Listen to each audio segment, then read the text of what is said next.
नमस्कार, चंद्रकांत भट्ट अमेरिका से।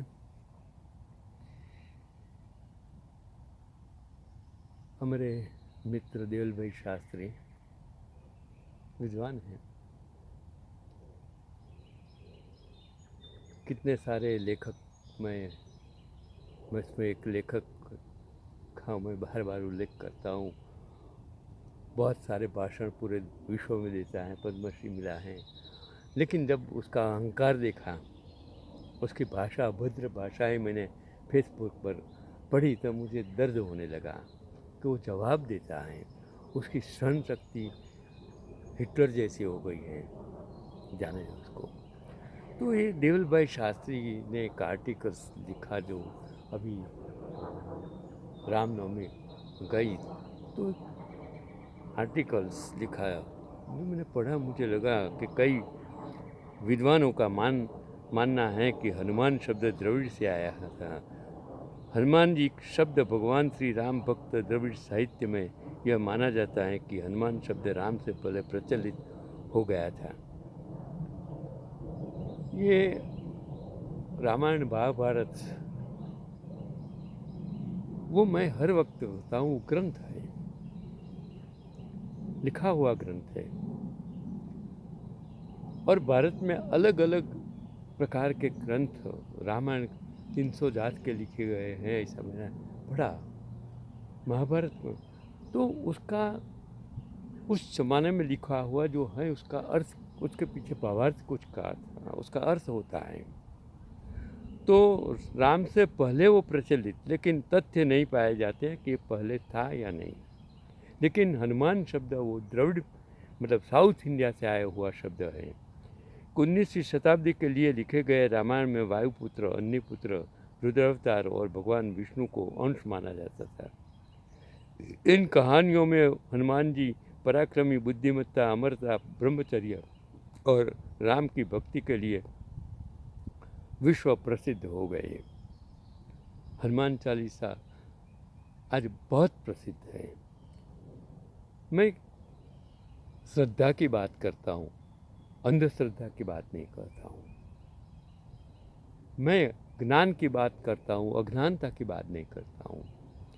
विश्वास और अंधविश्वास अलग चीज़ है, श्रद्धा और अंधश्रद्धा अलग है।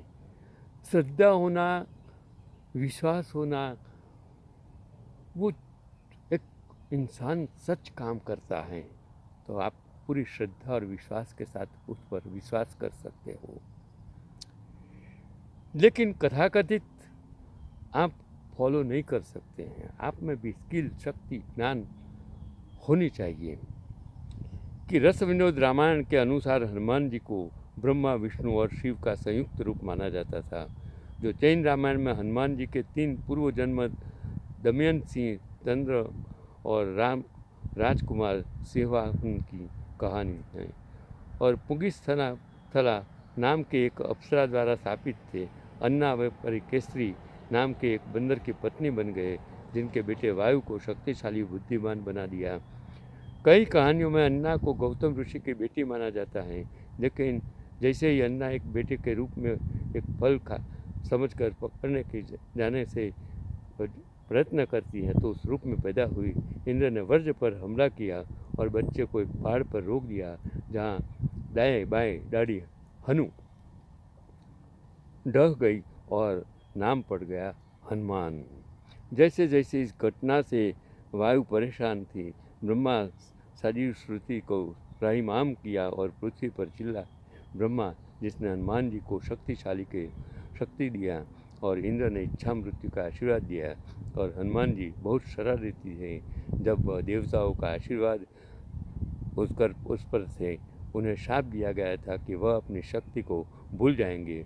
और हनुमान जी ने समुद्र पार करते समय हनुमान जी को वो याद दिलाया गया। अधिकांश रामायण जिन्होंने में शिव जी का हनुमान जी से समर्थन करने का फैसला किया, क्योंकि हनुमान जी को समर्थन दिया और भगवान राम रावण को मारने की प्रतिक्रिया में रुद्रावतार माना जाता था। भीम और अर्जुन को अपनी शक्ति पर अभिमान था। उस समय हनुमान जी ने बार बार उसका अभिमान तोड़ दिया और भीम हनुमान जी सड़क से नहीं जा सकते थे। तो भीम उन्होंने हनुमान जी से माफ़ी मांगी और संभवित महाभारत युद्ध में मदद करने का आश्वासन दिया।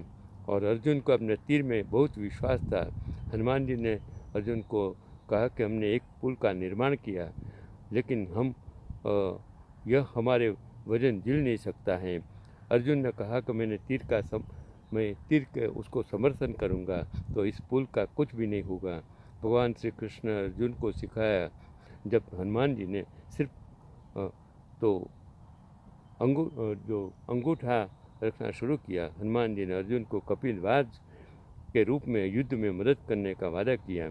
और महाभारत युद्ध में तो ये जो मैंने पढ़ा कि दुर्योधन का रथ पर नाग, भीम के रथ पर केसरी, जयद्रथ के रथ पर वरा, अश्वत्थामा रथ पर सिंह को रखा गया।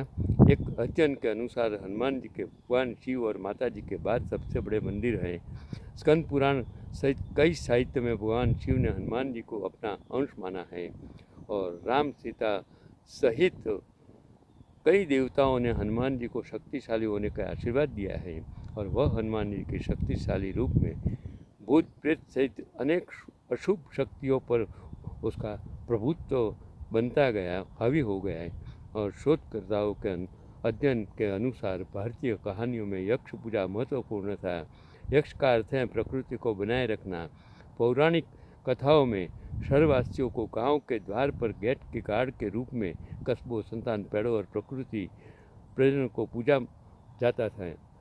यक्ष की पूजा के कारण हनुमान जी ने अपनी वीरता के कारण लोगों के दिलों में जगह बनाई और पिछले 2500 वर्षों से यह उद्देश्य रक्षवीर, यक्ष और महावीर हनुमान जी की पूजा के लिए लगभग समान था।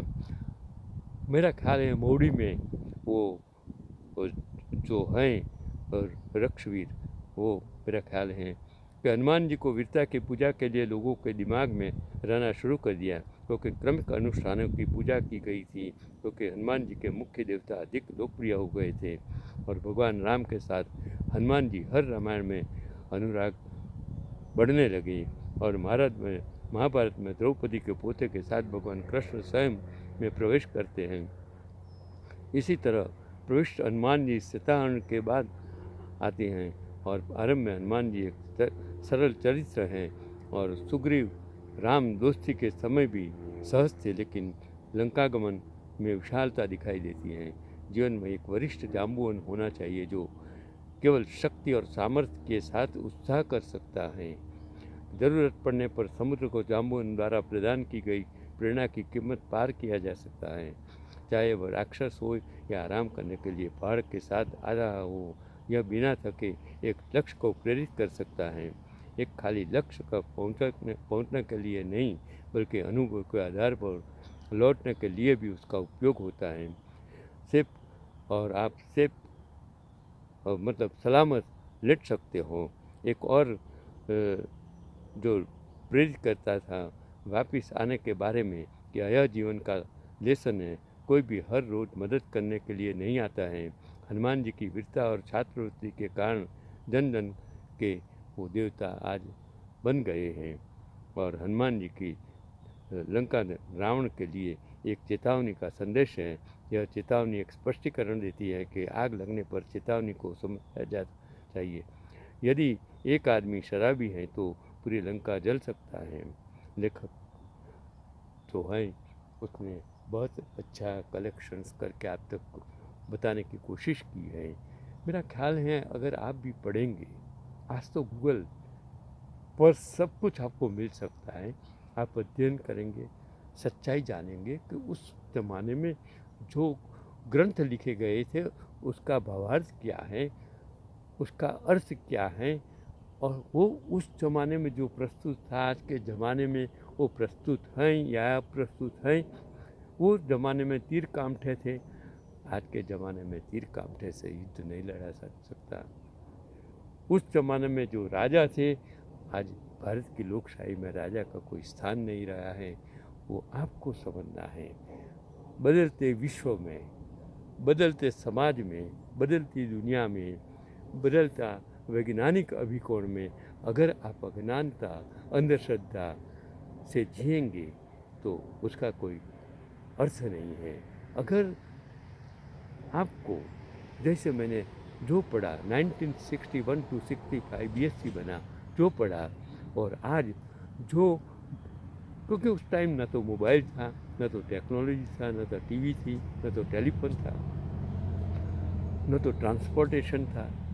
मैं खुद केरोसिन के दिए से मैंने बीएससी पढ़ा। मैं ये नहीं कहता लाइट नहीं था, लेकिन मेरे घर में नहीं था।